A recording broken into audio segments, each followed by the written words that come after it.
तो आगे हम देखते हैं कि धारा 12 और 13 हमने पढ़ ली थी।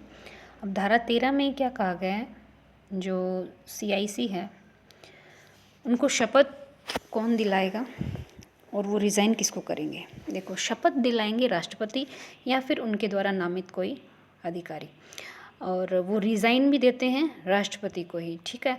और हमने लास्ट पढ़ा था कि सूचना आयोग है वो अपनी रिपोर्ट किसे प्रस्तुत करता है, वो केंद्र सरकार को करता है। और ये बात कही गई है धारा 25 के अंदर कि वो केंद्र सरकार को अपनी रिपोर्ट प्रस्तुत करता है और वो रिज़ाइन देता है राष्ट्रपति को, ठीक है।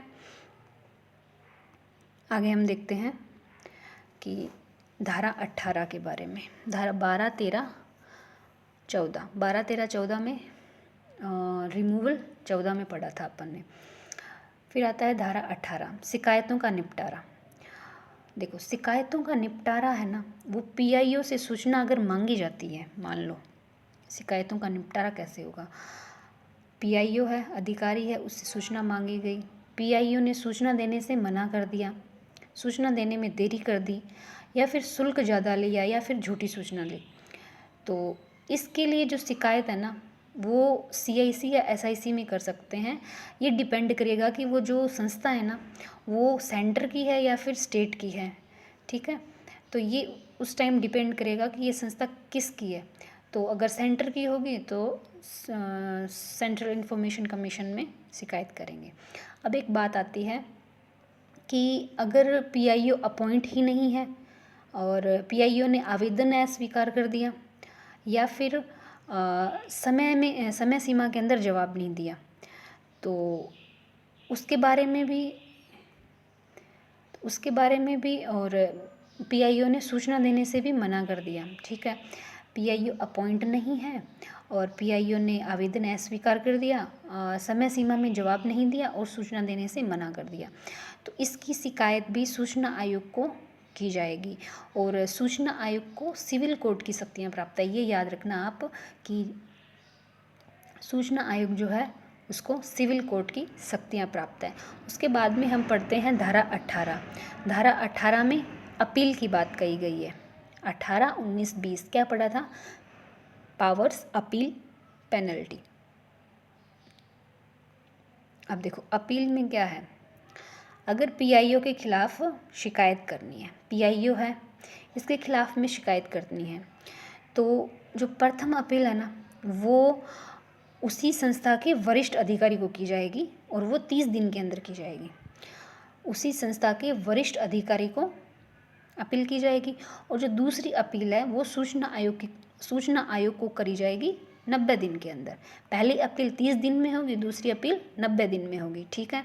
ये अपील की बात आई है। देखो, सूचना आयोग को कुछ शक्तियाँ प्राप्त है, जैसे कि शिकायतकर्ता को मुआवजा दिलवा सकता है सूचना आयोग, और जुर्माना लगा सकता है, ठीक है। आवेदन को अस्वीकार कर सकता है। सूचना आयोग का निर्णय बाध्यकारी है।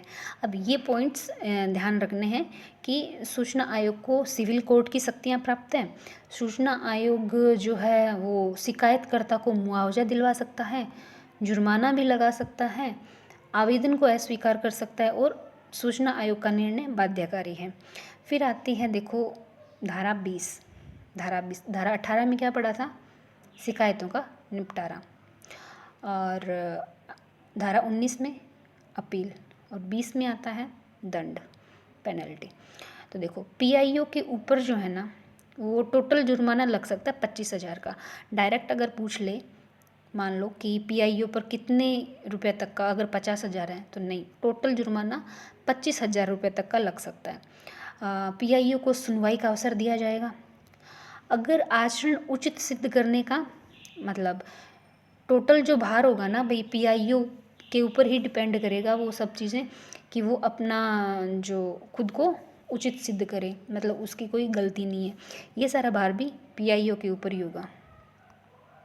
आचरण उचित सिद्ध करने का भार PIO पर, और बार बार उल्लंघन करने पर अनुशासनात्मक कार्यवाही हो सकती है, ठीक है।